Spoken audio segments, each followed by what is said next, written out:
옛날 옛적 강원도 깊은 산골 마을에 연화라는 젊은 부인이 살고 있었습니다. 그녀의 섬세한 손길과 고운 자태는 그녀가 본래 양반 가문의 규수였음을 말해주고 있었죠. 그녀는 본래 한양의 유서 깊은 가문의 며느리였으나 시댁이 끔찍한 사화에 휘말려 풍비박산 나면서 간신히 목숨만 건져 이곳 산골로 숨어든 것이었습니다. 평생 고운 일만 하던 그녀가 거친 농사일을 알 리 없었고 가진 것이라곤 낡은 초가집 한 채가 전부여서 하루하루를 감자로 연명하는 궁핍한 신세였습니다. 아, 앞으로 어찌 살아가야 한단 말인가? 이 막막한 삶에 한 줄기 빛이라도 있었으면? 어느 날 해질녘 연화는 저녁거리로 쓸 감자 몇 알을 캐기 위해 산중턱의 작은 밭으로 향했습니다.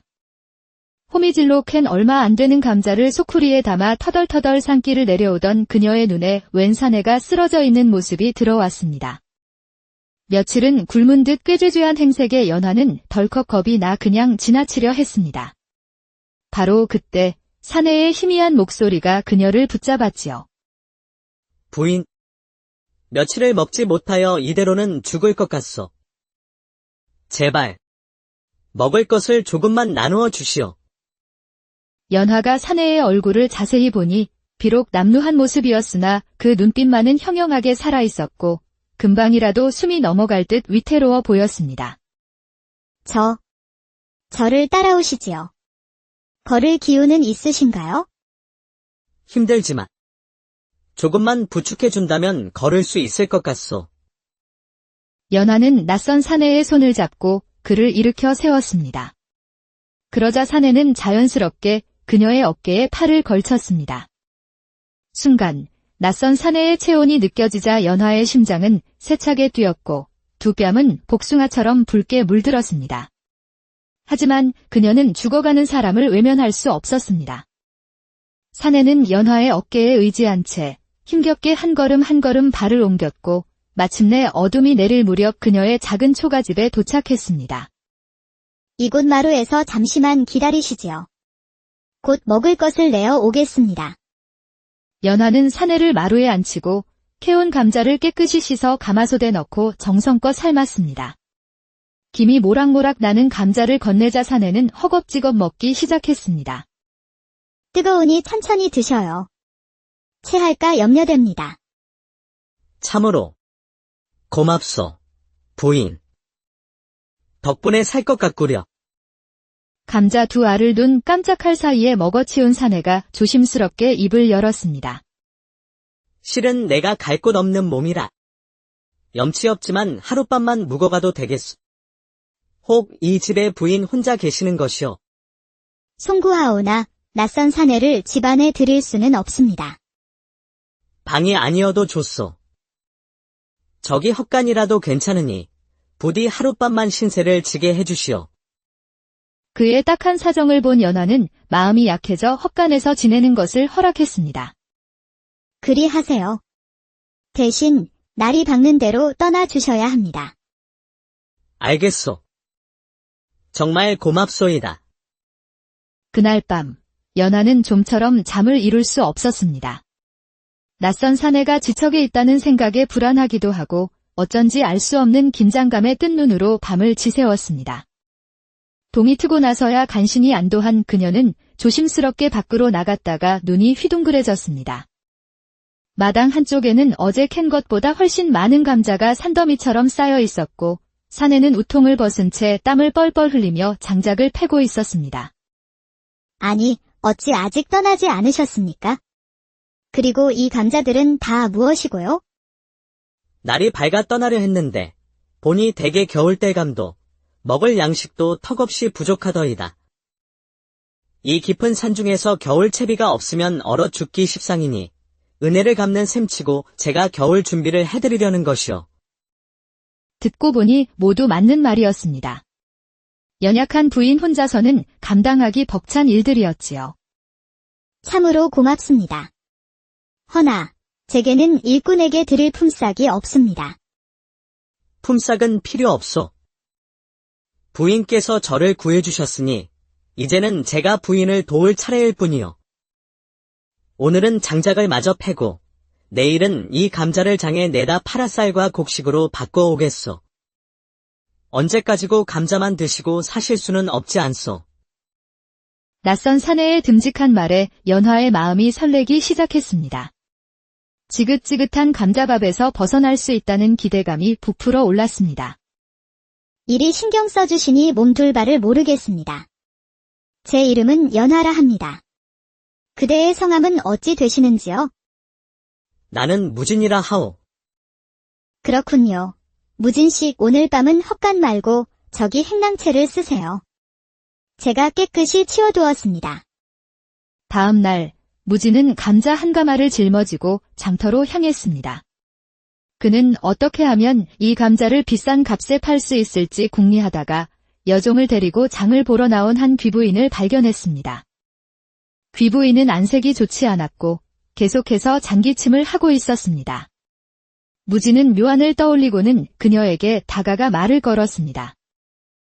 허, 이리 고운 마님께서 병마에 시달리시다니 참으로 안타깝습니다. 제가 마님의 기침을 먹게 할 좋은 처방을 아는데 들어보시겠습니까? 네, 이놈. 어디서 감히 내게 수작을 부리느냐? 내가 의원이라도 된다는 말이냐? 수작이라니요. 당치도 않습니다. 그저 마님의 옷 같은 목소리가 상한 것이 안타까워 드리는 말씀입니다. 호, 그놈 참 말솜씨 한 번 좋구나. 그래, 그 비법이란 것이 무엇인지 말해보거라. 방법은 바로 이 감자에 있사옵니다. 이 감자는 평범한 감자가 아니라 깊은 산속 약수를 먹고 자란 약감자입니다.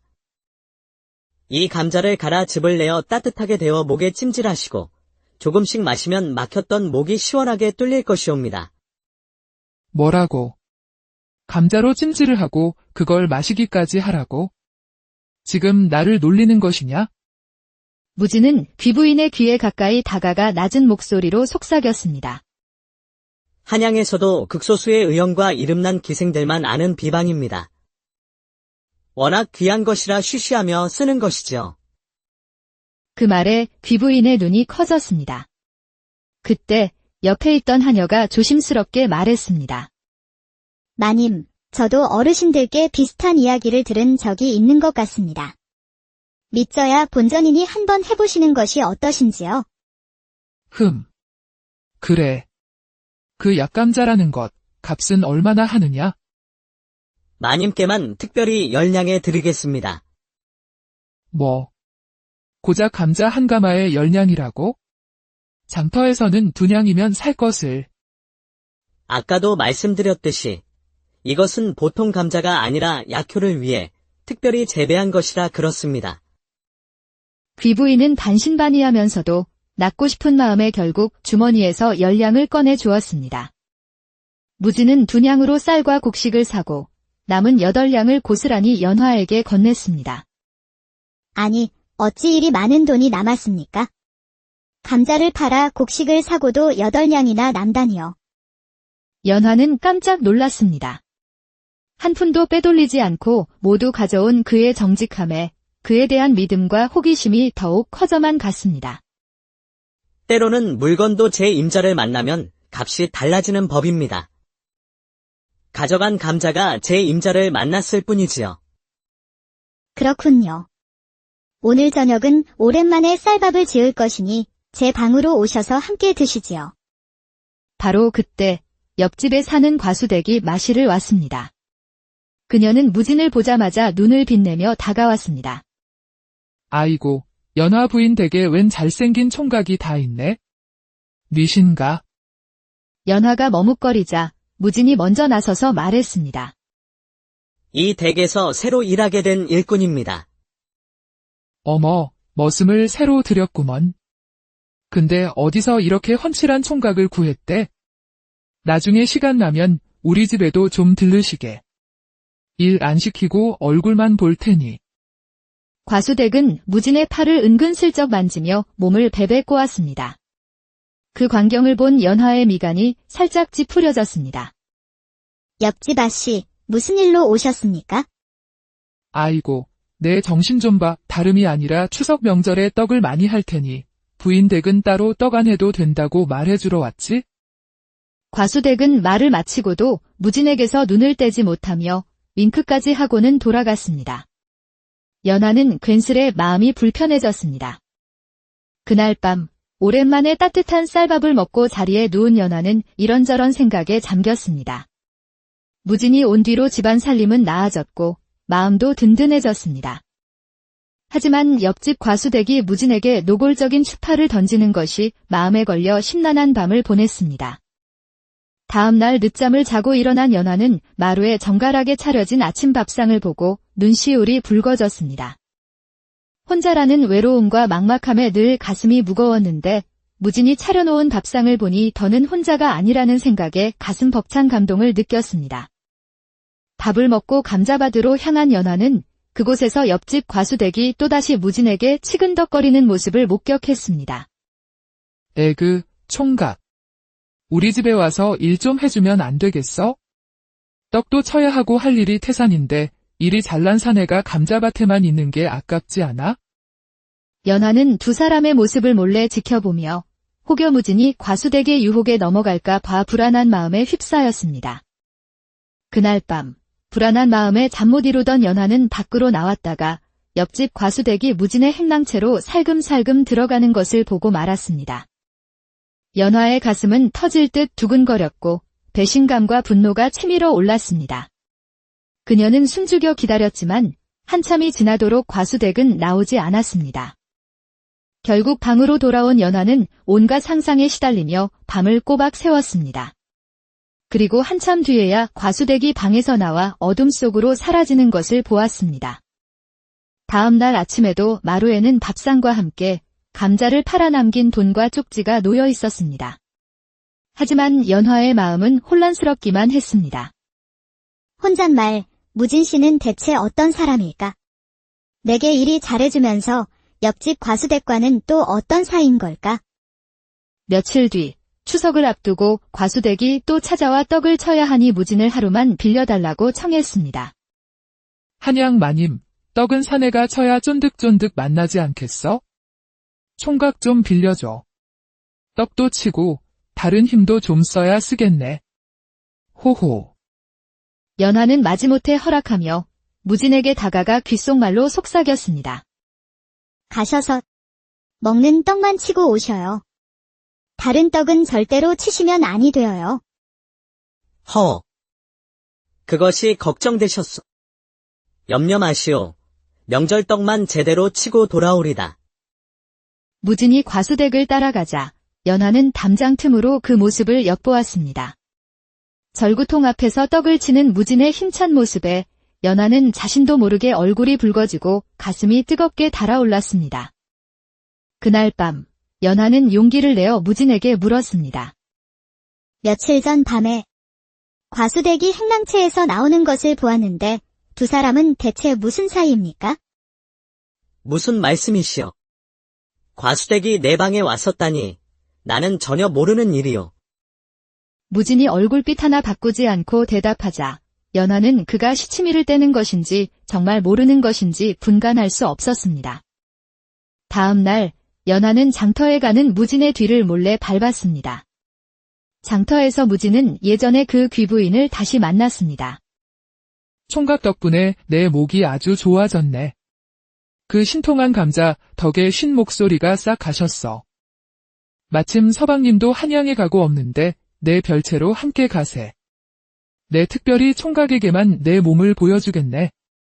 무진이 귀부인을 따라가는 모습을 본 연하는 심장이 무너져 내리는 것 같았습니다.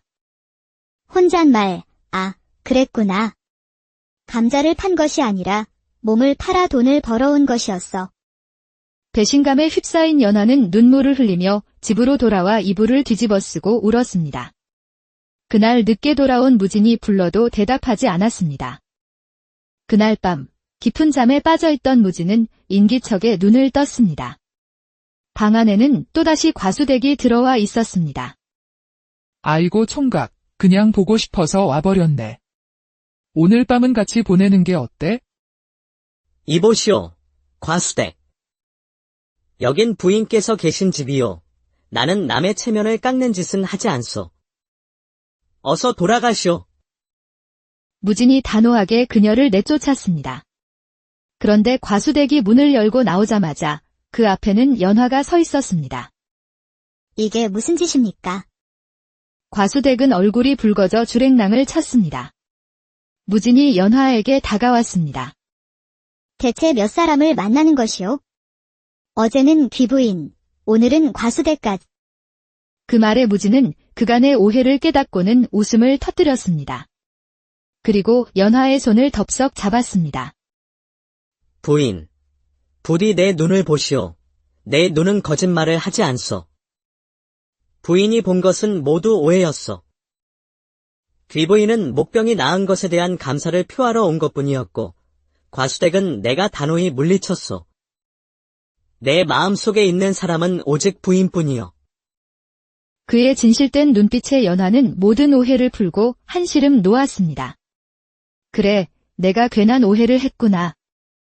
다음 날 아침, 연화는 상쾌한 기분으로 일어나 무진의 방으로 향했습니다.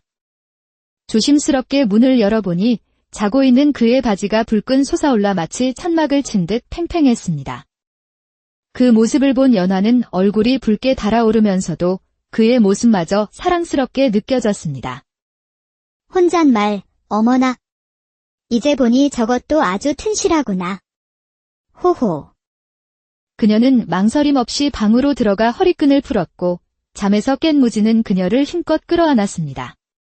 그날 이후 두 사람은 사랑하는 연인이 되었습니다. 무진은 이제 연화의 안방에서 함께 기거하며 부부와 다름없는 사이가 되었습니다. 그러던 어느 날 무진이 연화에게 고백했습니다. 부인, 실은 나는 지금 광군에게 쫓기는 몸이요. 그는 자신이 모함을 받아 유배당한 좌의정의 아들이며 관노가 될 처지라 도망쳤다고 털어놓았습니다. 놀랍게도 그의 아버지를 모함한 세력은 연화의 시댁을 몰락시킨 자들과 같았습니다. 두 사람은 같은 아픔을 공유한 운명이었던 것이지요. 이제는 떠나야 할 때가 된 것 같소. 꼬리가 길면 잡히는 법. 나 때문에 부인까지 위험해질 수는 없소. 아니 되어요. 나는 더는 사랑하는 사람을 잃고 싶지 않아요. 제발 내 곁을 떠나지 마세요. 연화는 근처 산속의 폐사찰에 몸을 숨기라며 그를 간절히 붙잡았습니다. 결국 무진은 그녀의 뜻을 따라 산속 암자로 거처를 옮겼습니다. 그 후로 연화는 한 달에 2-번씩 몰래 음식을 싸들고 산을 올라 그와 사랑을 나누고 돌아오곤 했습니다. 그렇게 몇 해가 흐른 어느 날 장터에 나갔던 연화는 벽에 붙은 방을 보게 되었습니다. 폭군이던 임금이 반정으로 몰락하고 무진의 아버지가 누명을 벗고 복권되었다는 내용이었습니다. 연화는 숨이 턱에 차도록 암자로 달려가 그에게 기쁜 소식을 전했습니다. 서방님. 아버님께서 누명을 벗고 복권되셨습니다. 이제 더는 숨어 지내지 않으셔도 됩니다. 아니, 그게 참말이요. 아버님께서 무진의 두 눈에서 뜨거운 눈물이 쏟아졌습니다. 연화는 그런 그를 따뜻하게 안아주었습니다. 사필귀정입니다. 하늘이 우리를 도우신 것이에요. 한양으로 돌아간 무진은 아버지의 뒤를 이어 벼슬길에 올랐고 연화는 당당히 그의 부인이 되었습니다. 가장 힘들고 고단한 시절에 만나 서로의 빛이 되어주었던 두 사람은 아들, 딸을 낳고 평생을 행복하게 사랑하며 살았답니다. 이보시오, 부인. 모든 것이 다 당신 덕분이요. 당신이 아니었다면 지금의 나도 없었을 것이오. 호호, 그 말씀은 틀렸습니다. 그날 산길에서 서방님의 당당한 기계를 보고 제 마음은 이미 기울고 말았던 것을요. 허나 기계만이 아니었지요. 그날 아침 서방님의 기둥 또한 그 기계만큼이나 당당했답니다. 두 사람은 서로를 마주보며 환하게 웃었고 그 웃음 속에서 지난 고난의 세월은 눈 녹듯 사라져 갔습니다. 옛날 옛적 강원도 깊은 산골 마을에 연화라는 젊은 부인이 살고 있었습니다. 그녀의 섬세한 손길과 고운 자태는 그녀가 본래 양반 가문의 규수였음을 말해주고 있었죠. 그녀는 본래 한양의 유서 깊은 가문의 며느리였으나 시댁이 끔찍한 사화에 휘말려 풍비박산 나면서 간신히 목숨만 건져 이곳 산골로 숨어든 것이었습니다. 평생 고운 일만 하던 그녀가 거친 농사일을 알 리 없었고 가진 것이라곤 낡은 초가집 한 채가 전부여서 하루하루를 감자로 연명하는 궁핍한 신세였습니다. 아, 앞으로 어찌 살아가야 한단 말인가? 이 막막한 삶에 한 줄기 빛이라도 있었으면. 어느 날 해질녘 연화는 저녁거리로 쓸 감자 몇 알을 캐기 위해 산중턱의 작은 밭으로 향했습니다. 호미질로 캔 얼마 안 되는 감자를 소쿠리에 담아 터덜터덜 산길을 내려오던 그녀의 눈에 웬 사내가 쓰러져 있는 모습이 들어왔습니다. 며칠은 굶은 듯 꾀죄죄한 행색의 연화는 덜컥 겁이 나 그냥 지나치려 했습니다. 바로 그때 사내의 희미한 목소리가 그녀를 붙잡았지요. 부인, 며칠을 먹지 못하여 이대로는 죽을 것 같소. 제발, 먹을 것을 조금만 나누어 주시오. 연화가 사내의 얼굴을 자세히 보니 비록 남루한 모습이었으나 그 눈빛만은 형형하게 살아있었고 금방이라도 숨이 넘어갈 듯 위태로워 보였습니다. 저를 따라오시지요. 걸을 기운은 있으신가요? 힘들지만 조금만 부축해준다면 걸을 수 있을 것 같소. 연화는 낯선 사내의 손을 잡고 그를 일으켜 세웠습니다. 그러자 사내는 자연스럽게 그녀의 어깨에 팔을 걸쳤습니다. 순간 낯선 사내의 체온이 느껴지자 연화의 심장은 세차게 뛰었고 두 뺨은 복숭아처럼 붉게 물들었습니다. 하지만 그녀는 죽어가는 사람을 외면할 수 없었습니다. 사내는 연화의 어깨에 의지한 채 힘겹게 한 걸음 한 걸음 발을 옮겼고 마침내 어둠이 내릴 무렵 그녀의 작은 초가집에 도착했습니다. 이곳 마루에서 잠시만 기다리시지요. 곧 먹을 것을 내어 오겠습니다. 연화는 사내를 마루에 앉히고 캐온 감자를 깨끗이 씻어 가마솥에 넣고 정성껏 삶았습니다. 김이 모락모락 나는 감자를 건네자 사내는 허겁지겁 먹기 시작했습니다. 뜨거우니 천천히 드셔요. 체할까 염려됩니다. 참으로 고맙소, 부인. 덕분에 살 것 같구려. 감자 두 알을 둔 깜짝할 사이에 먹어치운 사내가 조심스럽게 입을 열었습니다. 실은 내가 갈 곳 없는 몸이라. 염치 없지만 하룻밤만 묵어가도 되겠소. 혹 이 집에 부인 혼자 계시는 것이오. 송구하오나 낯선 사내를 집안에 들일 수는 없습니다. 방이 아니어도 좋소. 저기 헛간이라도 괜찮으니 부디 하룻밤만 신세를 지게 해주시오. 그의 딱한 사정을 본 연화는 마음이 약해져 헛간에서 지내는 것을 허락했습니다. 그리 하세요. 대신 날이 밝는 대로 떠나주셔야 합니다. 알겠소. 정말 고맙소이다. 그날 밤 연화는 좀처럼 잠을 이룰 수 없었습니다. 낯선 사내가 지척에 있다는 생각에 불안하기도 하고 어쩐지 알 수 없는 긴장감에 뜬 눈으로 밤을 지새웠습니다.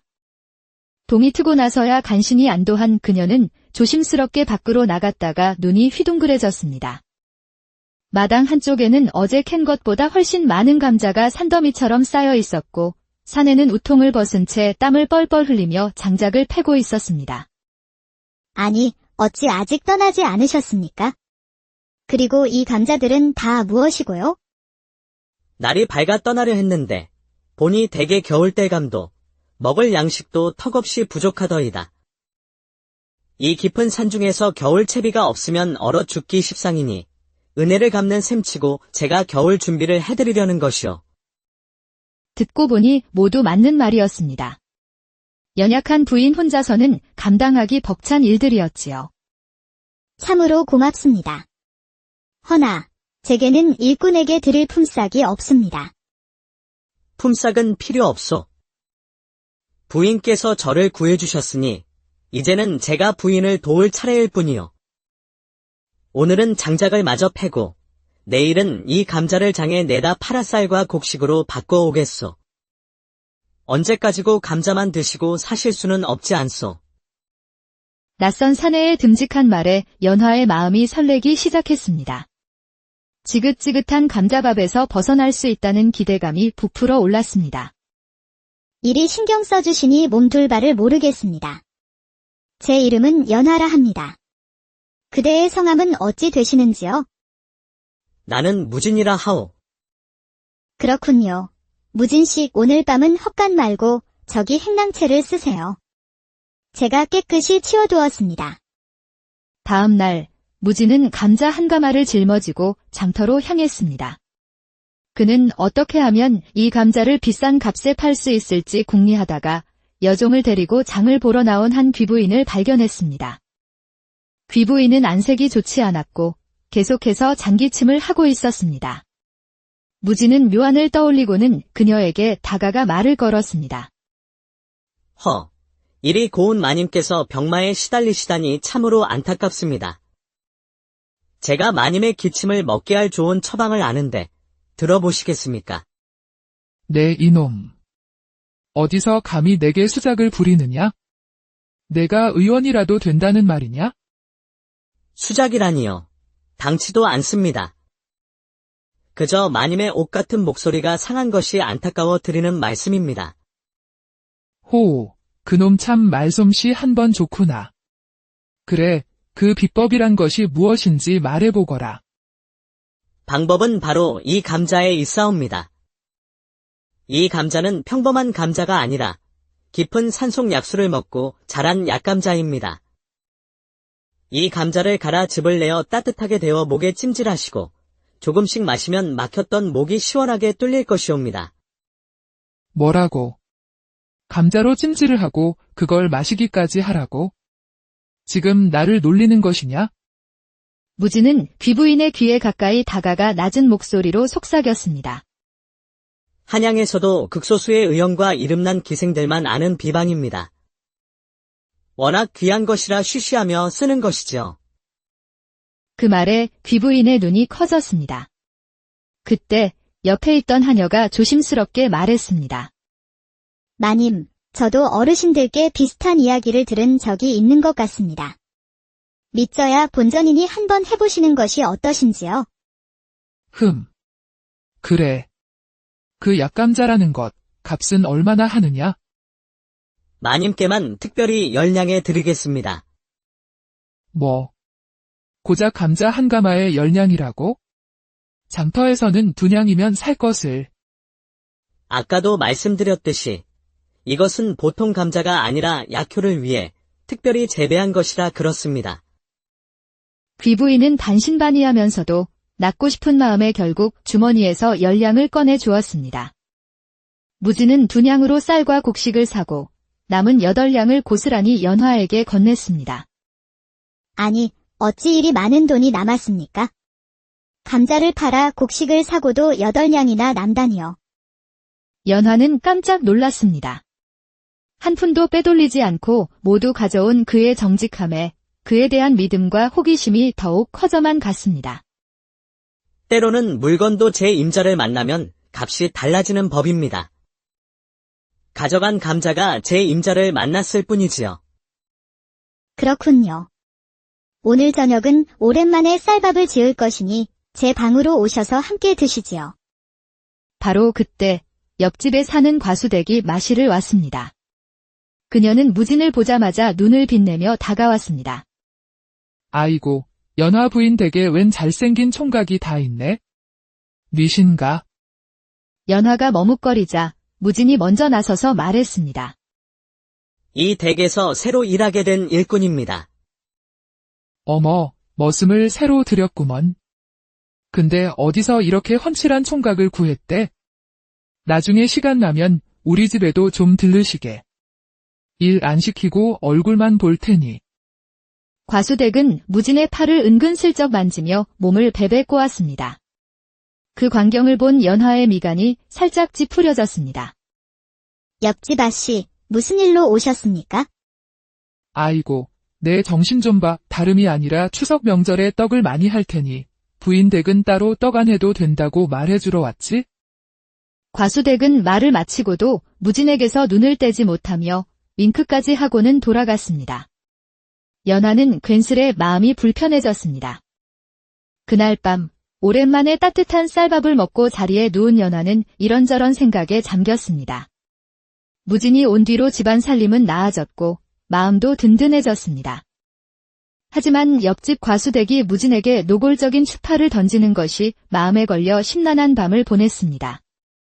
다음 날 늦잠을 자고 일어난 연화는 마루에 정갈하게 차려진 아침 밥상을 보고 눈시울이 붉어졌습니다.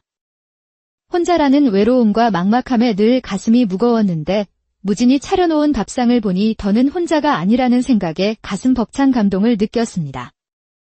밥을 먹고 감자밭으로 향한 연화는 그곳에서 옆집 과수댁이 또다시 무진에게 치근덕거리는 모습을 목격했습니다. 에그, 총각. 우리 집에 와서 일 좀 해주면 안 되겠어? 떡도 쳐야 하고 할 일이 태산인데 이리 잘난 사내가 감자밭에만 있는 게 아깝지 않아? 연화는 두 사람의 모습을 몰래 지켜보며 혹여 무진이 과수댁의 유혹에 넘어갈까 봐 불안한 마음에 휩싸였습니다. 그날 밤 불안한 마음에 잠 못 이루던 연화는 밖으로 나왔다가 옆집 과수댁이 무진의 행랑채로 살금살금 들어가는 것을 보고 말았습니다. 연화의 가슴은 터질 듯 두근거렸고 배신감과 분노가 치밀어 올랐습니다. 그녀는 숨죽여 기다렸지만 한참이 지나도록 과수댁은 나오지 않았습니다. 결국 방으로 돌아온 연화는 온갖 상상에 시달리며 밤을 꼬박 새웠습니다. 그리고 한참 뒤에야 과수댁이 방에서 나와 어둠 속으로 사라지는 것을 보았습니다. 다음 날 아침에도 마루에는 밥상과 함께 감자를 팔아 남긴 돈과 쪽지가 놓여 있었습니다. 하지만 연화의 마음은 혼란스럽기만 했습니다. 혼잣말, 무진 씨는 대체 어떤 사람일까? 내게 일이 잘해주면서 옆집 과수댁과는 또 어떤 사이인 걸까? 며칠 뒤 추석을 앞두고 과수댁이 또 찾아와 떡을 쳐야 하니 무진을 하루만 빌려달라고 청했습니다. 한양 마님, 떡은 사내가 쳐야 쫀득쫀득 맛나지 않겠어? 총각 좀 빌려줘. 떡도 치고 다른 힘도 좀 써야 쓰겠네. 호호. 연화는 마지못해 허락하며 무진에게 다가가 귓속말로 속삭였습니다. 가셔서 먹는 떡만 치고 오셔요. 다른 떡은 절대로 치시면 아니 되어요. 허. 그것이 걱정되셨소. 염려 마시오. 명절떡만 제대로 치고 돌아오리다. 무진이 과수댁을 따라가자 연화는 담장 틈으로 그 모습을 엿보았습니다. 절구통 앞에서 떡을 치는 무진의 힘찬 모습에 연화는 자신도 모르게 얼굴이 붉어지고 가슴이 뜨겁게 달아올랐습니다. 그날 밤 연화는 용기를 내어 무진에게 물었습니다. 며칠 전 밤에 과수댁이 행랑채에서 나오는 것을 보았는데 두 사람은 대체 무슨 사이입니까? 무슨 말씀이시오? 과수댁이 내 방에 왔었다니 나는 전혀 모르는 일이오. 무진이 얼굴빛 하나 바꾸지 않고 대답하자 연화는 그가 시치미를 떼는 것인지 정말 모르는 것인지 분간할 수 없었습니다. 다음 날 연화는 장터에 가는 무진의 뒤를 몰래 밟았습니다. 장터에서 무진은 예전에 그 귀부인을 다시 만났습니다. 총각 덕분에 내 목이 아주 좋아졌네. 그 신통한 감자 덕에 쉰 목소리가 싹 가셨어. 마침 서방님도 한양에 가고 없는데 내 별채로 함께 가세. 내 특별히 총각에게만 내 몸을 보여주겠네. 무진이 귀부인을 따라가는 모습을 본 연화는 심장이 무너져 내리는 것 같았습니다. 혼잣말, 아, 그랬구나. 감자를 판 것이 아니라 몸을 팔아 돈을 벌어온 것이었어. 배신감에 휩싸인 연화는 눈물을 흘리며 집으로 돌아와 이불을 뒤집어쓰고 울었습니다. 그날 늦게 돌아온 무진이 불러도 대답하지 않았습니다. 그날 밤 깊은 잠에 빠져있던 무진은 인기척에 눈을 떴습니다. 방 안에는 또다시 과수댁이 들어와 있었습니다. 아이고 총각, 그냥 보고 싶어서 와버렸네. 오늘 밤은 같이 보내는 게 어때? 이보시오, 과수댁. 여긴 부인께서 계신 집이요. 나는 남의 체면을 깎는 짓은 하지 않소. 어서 돌아가시오. 무진이 단호하게 그녀를 내쫓았습니다. 그런데 과수댁이 문을 열고 나오자마자 그 앞에는 연화가 서 있었습니다. 이게 무슨 짓입니까? 과수댁은 얼굴이 붉어져 주랭랑을 쳤습니다. 무진이 연화에게 다가왔습니다. 대체 몇 사람을 만나는 것이오? 어제는 귀부인, 오늘은 과수대까지. 그 말에 무지는 그간의 오해를 깨닫고는 웃음을 터뜨렸습니다. 그리고 연화의 손을 덥석 잡았습니다. 부인, 부디 내 눈을 보시오. 내 눈은 거짓말을 하지 않소. 부인이 본 것은 모두 오해였소. 귀부인은 목병이 나은 것에 대한 감사를 표하러 온 것뿐이었고, 과수댁은 내가 단호히 물리쳤소. 내 마음속에 있는 사람은 오직 부인뿐이요. 그의 진실된 눈빛의 연화는 모든 오해를 풀고 한시름 놓았습니다. 그래, 내가 괜한 오해를 했구나. 다음 날 아침, 연화는 상쾌한 기분으로 일어나 무진의 방으로 향했습니다. 조심스럽게 문을 열어보니 자고 있는 그의 바지가 불끈 솟아올라 마치 천막을 친 듯 팽팽했습니다. 그 모습을 본 연화는 얼굴이 붉게 달아오르면서도 그의 모습마저 사랑스럽게 느껴졌습니다. 혼잣말, 어머나. 이제 보니 저것도 아주 튼실하구나. 호호. 그녀는 망설임 없이 방으로 들어가 허리끈을 풀었고 잠에서 깬 무지는 그녀를 힘껏 끌어안았습니다. 그날 이후 두 사람은 사랑하는 연인이 되었습니다. 무지는 이제 연화의 안방에서 함께 기거하며 부부와 다름없는 사이가 되었습니다. 그러던 어느 날 무진이 연화에게 고백했습니다. 부인, 실은 나는 지금 광군에게 쫓기는 몸이요. 그는 자신이 모함을 받아 유배당한 좌의정의 아들이며 관노가 될 처지라 도망쳤다고 털어놓았습니다. 놀랍게도 그의 아버지를 모함한 세력은 연화의 시댁을 몰락시킨 자들과 같았습니다. 두 사람은 같은 아픔을 공유한 운명이었던 것이지요. 이제는 떠나야 할 때가 된 것 같소. 꼬리가 길면 잡히는 법.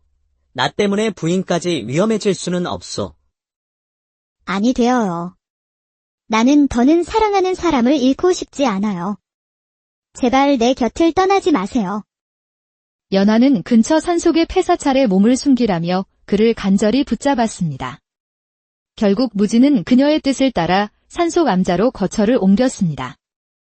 그 후로 연화는 한 달에 2-번씩 몰래 음식을 싸들고 산을 올라 그와 사랑을 나누고 돌아오곤 했습니다. 그렇게 몇 해가 흐른 어느 날 장터에 나갔던 연화는 벽에 붙은 방을 보게 되었습니다.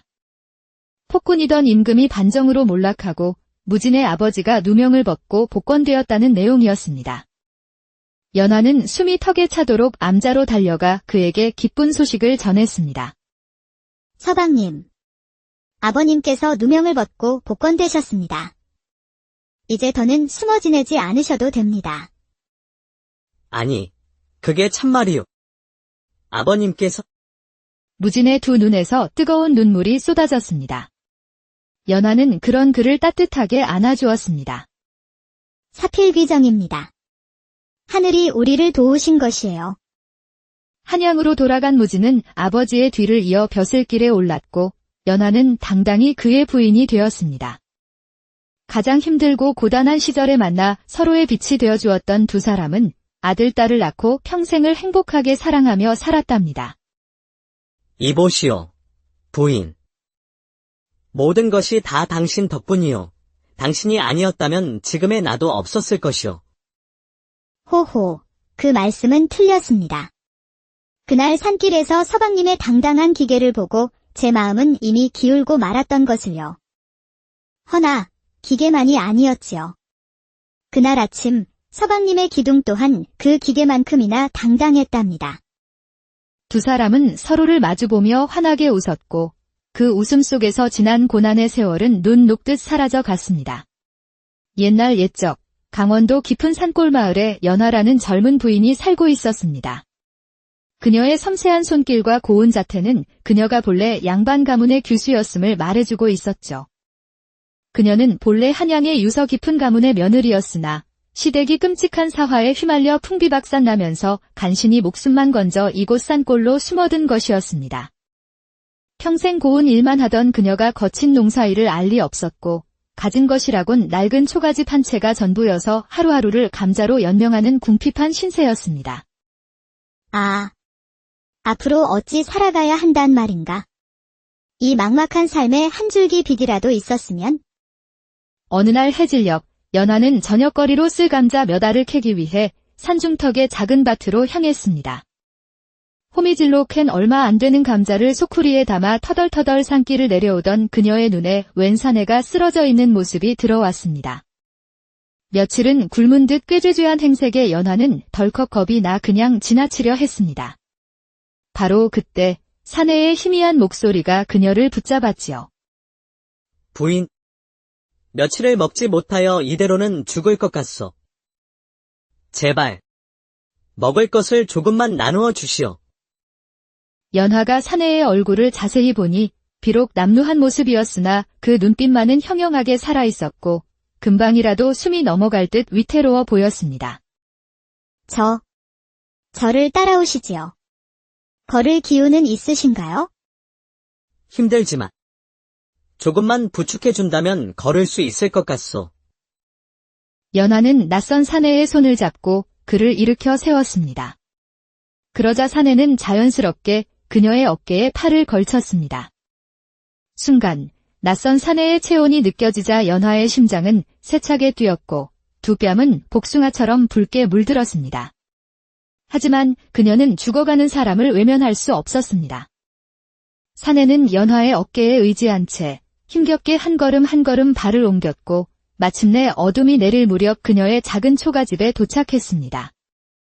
이곳 마루에서 잠시만 기다리시지요. 곧 먹을 것을 내어 오겠습니다. 연화는 사내를 마루에 앉히고 캐온 감자를 깨끗이 씻어 가마솥에 넣고 정성껏 삶았습니다. 김이 모락모락 나는 감자를 건네자 사내는 허겁지겁 먹기 시작했습니다. 뜨거우니 천천히 드셔요. 체할까 염려됩니다. 참으로 고맙소, 부인. 덕분에 살 것 같구려. 감자 두 알을 둔 깜짝할 사이에 먹어치운 사내가 조심스럽게 입을 열었습니다. 실은 내가 갈 곳 없는 몸이라. 염치 없지만 하룻밤만 묵어가도 되겠소. 혹 이 집에 부인 혼자 계시는 것이오. 송구하오나 낯선 사내를 집안에 들일 수는 없습니다. 방이 아니어도 좋소. 저기 헛간이라도 괜찮으니 부디 하룻밤만 신세를 지게 해주시오. 그의 딱한 사정을 본 연화는 마음이 약해져 헛간에서 지내는 것을 허락했습니다. 그리하세요. 대신 날이 밝는 대로 떠나주셔야 합니다. 알겠소. 정말 고맙소이다. 그날 밤 연화는 좀처럼 잠을 이룰 수 없었습니다. 낯선 사내가 지척에 있다는 생각에 불안하기도 하고 어쩐지 알 수 없는 긴장감에 뜬 눈으로 밤을 지새웠습니다. 동이 트고 나서야 간신히 안도한 그녀는 조심스럽게 밖으로 나갔다가 눈이 휘둥그레졌습니다. 마당 한쪽에는 어제 캔 것보다 훨씬 많은 감자가 산더미처럼 쌓여 있었고 사내는 우통을 벗은 채 땀을 뻘뻘 흘리며 장작을 패고 있었습니다. 아니, 어찌 아직 떠나지 않으셨습니까? 그리고 이 감자들은 다 무엇이고요? 날이 밝아 떠나려 했는데 보니 대개 겨울때감도 먹을 양식도 턱없이 부족하더이다. 이 깊은 산중에서 겨울 채비가 없으면 얼어 죽기 십상이니 은혜를 갚는 셈치고 제가 겨울 준비를 해드리려는 것이오. 듣고 보니 모두 맞는 말이었습니다. 연약한 부인 혼자서는 감당하기 벅찬 일들이었지요. 참으로 고맙습니다. 허나 제게는 일꾼에게 드릴 품삯이 없습니다. 품삯은 필요 없소. 부인께서 저를 구해주셨으니 이제는 제가 부인을 도울 차례일 뿐이요.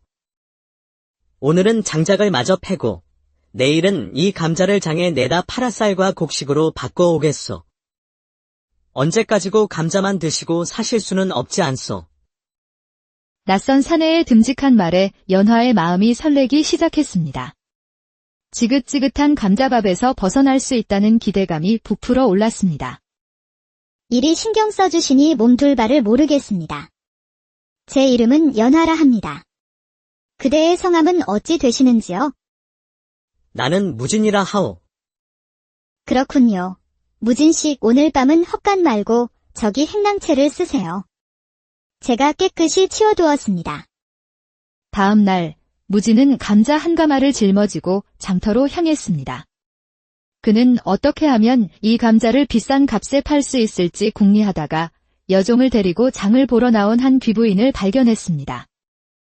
귀부인은 안색이 좋지 않았고 계속해서 잔기침을 하고 있었습니다. 무지는 묘안을 떠올리고는 그녀에게 다가가 말을 걸었습니다. 이리 고운 마님께서 병마에 시달리시다니 참으로 안타깝습니다. 제가 마님의 기침을 먹게 할 좋은 처방을 아는데 들어보시겠습니까? 네, 이놈. 어디서 감히 내게 수작을 부리느냐? 내가 의원이라도 된다는 말이냐? 수작이라니요. 당치도 않습니다. 그저 마님의 옷 같은 목소리가 상한 것이 안타까워 드리는 말씀입니다. 호, 그놈 참 말솜씨 한 번 좋구나. 그래, 그 비법이란 것이 무엇인지 말해보거라. 방법은 바로 이 감자에 있사옵니다. 이 감자는 평범한 감자가 아니라 깊은 산속 약수를 먹고 자란 약감자입니다. 이 감자를 갈아 즙을 내어 따뜻하게 데워 목에 찜질하시고 조금씩 마시면 막혔던 목이 시원하게 뚫릴 것이옵니다. 뭐라고? 감자로 찜질을 하고 그걸 마시기까지 하라고? 지금 나를 놀리는 것이냐? 무지는 귀부인의 귀에 가까이 다가가 낮은 목소리로 속삭였습니다.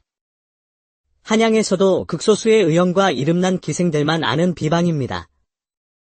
워낙 귀한 것이라 쉬쉬하며 쓰는 것이지요. 그 말에 귀부인의 눈이 커졌습니다. 그때 옆에 있던 하녀가 조심스럽게 말했습니다. 마님, 저도 어르신들께 비슷한 이야기를 들은 적이 있는 것 같습니다. 믿져야 본전이니 한번 해보시는 것이 어떠신지요? 그래. 그 약감자라는 것, 값은 얼마나 하느냐? 마님께만 특별히 열량에 드리겠습니다. 고작 감자 한 가마에 10냥이라고? 장터에서는 2냥이면 살 것을. 아까도 말씀드렸듯이 이것은 보통 감자가 아니라 약효를 위해 특별히 재배한 것이라 그렇습니다. 귀부인은 반신반의하면서도 낳고 싶은 마음에 결국 주머니에서 10냥을 꺼내 주었습니다. 무지는 2냥으로 쌀과 곡식을 사고 남은 8냥을 고스란히 연화에게 건넸습니다. 아니, 어찌 이리 많은 돈이 남았습니까? 감자를 팔아 곡식을 사고도 8냥이나 남다니요. 연화는 깜짝 놀랐습니다. 한 푼도 빼돌리지 않고 모두 가져온 그의 정직함에 그에 대한 믿음과 호기심이 더욱 커져만 갔습니다. 때로는 물건도 제 임자를 만나면 값이 달라지는 법입니다. 가져간 감자가 제 임자를 만났을 뿐이지요. 그렇군요. 오늘 저녁은 오랜만에 쌀밥을 지을 것이니 제 방으로 오셔서 함께 드시지요. 바로 그때 옆집에 사는 과수댁이 마시를 왔습니다. 그녀는 무진을 보자마자 눈을 빛내며 다가왔습니다. 아이고, 연화 부인 댁에 웬 잘생긴 총각이 다 있네? 니신가? 연화가 머뭇거리자 무진이 먼저 나서서 말했습니다. 이 댁에서 새로 일하게 된 일꾼입니다. 어머, 머슴을 새로 들였구먼. 근데 어디서 이렇게 훤칠한 총각을 구했대? 나중에 시간 나면 우리 집에도 좀 들르시게. 일 안 시키고 얼굴만 볼 테니. 과수댁은 무진의 팔을 은근슬쩍 만지며 몸을 베베 꼬았습니다. 그 광경을 본 연화의 미간이 살짝 찌푸려졌습니다. 옆집 아씨, 무슨 일로 오셨습니까? 아이고, 내 정신 좀 봐. 다름이 아니라 추석 명절에 떡을 많이 할 테니 부인 댁은 따로 떡 안 해도 된다고 말해주러 왔지? 과수댁은 말을 마치고도 무진에게서 눈을 떼지 못하며 윙크까지 하고는 돌아갔습니다. 연화는 괜스레 마음이 불편해졌습니다.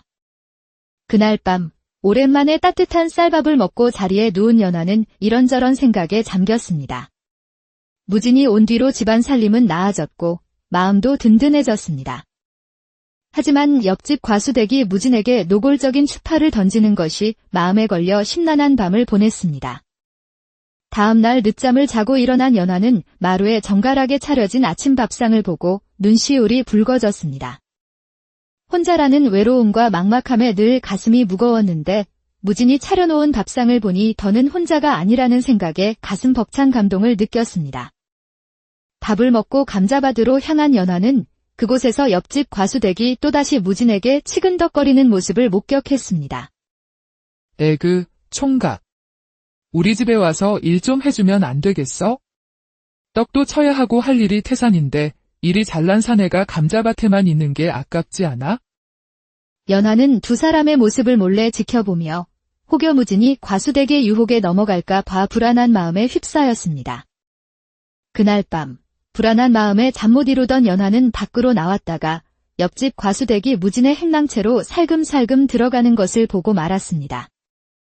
연화의 가슴은 터질 듯 두근거렸고 배신감과 분노가 치밀어 올랐습니다. 그녀는 숨죽여 기다렸지만 한참이 지나도록 과수댁은 나오지 않았습니다. 결국 방으로 돌아온 연화는 온갖 상상에 시달리며 밤을 꼬박 새웠습니다. 그리고 한참 뒤에야 과수댁이 방에서 나와 어둠 속으로 사라지는 것을 보았습니다. 다음 날 아침에도 마루에는 밥상과 함께 감자를 팔아 남긴 돈과 쪽지가 놓여 있었습니다. 하지만 연화의 마음은 혼란스럽기만 했습니다. 혼잣말, 무진 씨는 대체 어떤 사람일까? 내게 일이 잘해주면서 옆집 과수댁과는 또 어떤 사이인 걸까? 며칠 뒤 추석을 앞두고 과수댁이 또 찾아와 떡을 쳐야 하니 무진을 하루만 빌려달라고 청했습니다. 한양 마님, 떡은 사내가 쳐야 쫀득쫀득 맛나지 않겠어? 총각 좀 빌려줘. 떡도 치고 다른 힘도 좀 써야 쓰겠네. 호호. 연화는 마지못해 허락하며 무진에게 다가가 귓속말로 속삭였습니다. 가셔서 먹는 떡만 치고 오셔요. 다른 떡은 절대로 치시면 아니 되어요. 허. 그것이 걱정되셨소. 염려 마시오. 명절떡만 제대로 치고 돌아오리다. 무진이 과수댁을 따라가자 연화는 담장 틈으로 그 모습을 엿보았습니다. 절구통 앞에서 떡을 치는 무진의 힘찬 모습에 연화는 자신도 모르게 얼굴이 붉어지고 가슴이 뜨겁게 달아올랐습니다. 그날 밤 연화는 용기를 내어 무진에게 물었습니다. 며칠 전 밤에 과수댁이 행랑채에서 나오는 것을 보았는데 두 사람은 대체 무슨 사이입니까? 무슨 말씀이시오? 과수댁이 내 방에 왔었다니 나는 전혀 모르는 일이오. 무진이 얼굴빛 하나 바꾸지 않고 대답하자 연화는 그가 시치미를 떼는 것인지 정말 모르는 것인지 분간할 수 없었습니다. 다음 날 연화는 장터에 가는 무진의 뒤를 몰래 밟았습니다. 장터에서 무진은 예전의 그 귀부인을 다시 만났습니다. 총각 덕분에 내 목이 아주 좋아졌네. 그 신통한 감자 덕에 쉰 목소리가 싹 가셨어. 마침 서방님도 한양에 가고 없는데 내 별채로 함께 가세. 내 특별히 총각에게만 내 몸을 보여주겠네. 무진이 귀부인을 따라가는 모습을 본 연화는 심장이 무너져 내리는 것 같았습니다. 혼잣말, 그랬구나. 감자를 판 것이 아니라 몸을 팔아 돈을 벌어온 것이었어. 배신감에 휩싸인 연화는 눈물을 흘리며 집으로 돌아와 이불을 뒤집어쓰고 울었습니다. 그날 늦게 돌아온 무진이 불러도 대답하지 않았습니다. 그날 밤 깊은 잠에 빠져있던 무진은 인기척에 눈을 떴습니다. 방 안에는 또다시 과수댁이 들어와 있었습니다. 아이고 총각, 그냥 보고 싶어서 와버렸네. 오늘 밤은 같이 보내는 게 어때? 이보시오, 과수댁. 여긴 부인께서 계신 집이요. 나는 남의 체면을 깎는 짓은 하지 않소. 어서 돌아가시오. 무진이 단호하게 그녀를 내쫓았습니다. 그런데 과수댁이 문을 열고 나오자마자 그 앞에는 연화가 서 있었습니다. 이게 무슨 짓입니까? 과수댁은 얼굴이 붉어져 주랭랑을 쳤습니다. 무진이 연화에게 다가왔습니다. 대체 몇 사람을 만나는 것이오? 어제는 귀부인, 오늘은 과수댁까지. 그 말에 무진은 그간의 오해를 깨닫고는 웃음을 터뜨렸습니다. 그리고 연화의 손을 덥석 잡았습니다. 부인, 부디 내 눈을 보시오. 내 눈은 거짓말을 하지 않소. 부인이 본 것은 모두 오해였소. 귀부인은 목병이 나은 것에 대한 감사를 표하러 온 것뿐이었고 과수댁은 내가 단호히 물리쳤소. 내 마음속에 있는 사람은 오직 부인뿐이요. 그의 진실된 눈빛의 연하는 모든 오해를 풀고 한시름 놓았습니다. 그래, 내가 괜한 오해를 했구나. 다음 날 아침, 연하는 상쾌한 기분으로 일어나 무진의 방으로 향했습니다. 조심스럽게 문을 열어보니 자고 있는 그의 바지가 불끈 솟아올라 마치 천막을 친 듯 팽팽했습니다. 그 모습을 본 연하는 얼굴이 붉게 달아오르면서도 그의 모습마저 사랑스럽게 느껴졌습니다. 혼잣말, 어머나. 이제 보니 저것도 아주 튼실하구나. 호호. 그녀는 망설임 없이 방으로 들어가 허리끈을 풀었고 잠에서 깬 무진은 그녀를 힘껏 끌어안았습니다. 그날 이후 두 사람은 사랑하는 연인이 되었습니다. 무진은 이제 연화의 안방에서 함께 기거하며 부부와 다름없는 사이가 되었습니다. 그러던 어느 날 무진이 연화에게 고백했습니다. 부인, 실은 나는 지금 관군에게 쫓기는 몸이요. 그는 자신이 모함을 받아 유배당한 좌의정의 아들이며 관노가 될 처지라 도망쳤다고 털어놓았습니다. 놀랍게도 그의 아버지를 모함한 세력은 연화의 시댁을 몰락시킨 자들과 같았습니다. 두 사람은 같은 아픔을 공유한 운명이었던 것이지요. 이제는 떠나야 할 때가 된 것 같소. 꼬리가 길면 잡히는 법. 나 때문에 부인까지 위험해질 수는 없소. 아니 되어요. 나는 더는 사랑하는 사람을 잃고 싶지 않아요. 제발 내 곁을 떠나지 마세요. 연하는 근처 산속의 폐사찰에 몸을 숨기라며 그를 간절히 붙잡았습니다. 결국 무진은 그녀의 뜻을 따라 산속 암자로 거처를 옮겼습니다. 그 후로 연하는 한 달에 2-번씩 몰래 음식을 싸들고 산을 올라 그와 사랑을 나누고 돌아오곤 했습니다. 그렇게 몇 해가 흐른 어느 날 장터에 나갔던 연하는 벽에 붙은 방을 보게 되었습니다. 폭군이던 임금이 반정으로 몰락하고 무진의 아버지가 누명을 벗고 복권되었다는 내용이었습니다. 연하는 숨이 턱에 차도록 암자로 달려가 그에게 기쁜 소식을 전했습니다. 서방님. 아버님께서 누명을 벗고 복권되셨습니다. 이제 더는 숨어 지내지 않으셔도 됩니다. 아니, 그게 참말이요. 아버님께서 무진의 두 눈에서 뜨거운 눈물이 쏟아졌습니다. 연하는 그런 그를 따뜻하게 안아주었습니다. 사필귀정입니다. 하늘이 우리를 도우신 것이에요. 한양으로 돌아간 무진은 아버지의 뒤를 이어 벼슬길에 올랐고 연하는 당당히 그의 부인이 되었습니다. 가장 힘들고 고단한 시절에 만나 서로의 빛이 되어주었던 두 사람은 아들, 딸을 낳고 평생을 행복하게 사랑하며 살았답니다. 이보시오, 부인. 모든 것이 다 당신 덕분이요. 당신이 아니었다면 지금의 나도 없었을 것이오. 호호, 그 말씀은 틀렸습니다. 그날 산길에서 서방님의 당당한 기계를 보고 제 마음은 이미 기울고 말았던 것을요. 허나 기계만이 아니었지요. 그날 아침 서방님의 기둥 또한 그 기계만큼이나 당당했답니다. 두 사람은 서로를 마주보며 환하게 웃었고 그 웃음 속에서 지난 고난의 세월은 눈 녹듯 사라져 갔습니다. 옛날 옛적 강원도 깊은 산골 마을에 연화라는 젊은 부인이 살고 있었습니다. 그녀의 섬세한 손길과 고운 자태는 그녀가 본래 양반 가문의 규수였음을 말해주고 있었죠. 그녀는 본래 한양의 유서 깊은 가문의 며느리였으나 시댁이 끔찍한 사화에 휘말려 풍비박산 나면서 간신히 목숨만 건져 이곳 산골로 숨어든 것이었습니다. 평생 고운 일만 하던 그녀가 거친 농사일을 알 리 없었고 가진 것이라곤 낡은 초가집 한 채가 전부여서 하루하루를 감자로 연명하는 궁핍한 신세였습니다. 아, 앞으로 어찌 살아가야 한단 말인가? 이 막막한 삶에 한 줄기 빛이라도 있었으면? 어느 날 해질녘 연하는 저녁거리로 쓸 감자 몇 알을 캐기 위해 산중턱의 작은 밭으로 향했습니다. 호미질로 캔 얼마 안 되는 감자를 소쿠리에 담아 터덜터덜 산길을 내려오던 그녀의 눈에 웬 사내가 쓰러져 있는 모습이 들어왔습니다. 며칠은 굶은 듯 꾀죄죄한 행색의 연하는 덜컥 겁이 나 그냥 지나치려 했습니다. 바로 그때 사내의 희미한 목소리가 그녀를 붙잡았지요. 부인, 며칠을 먹지 못하여 이대로는 죽을 것 같소. 제발, 먹을 것을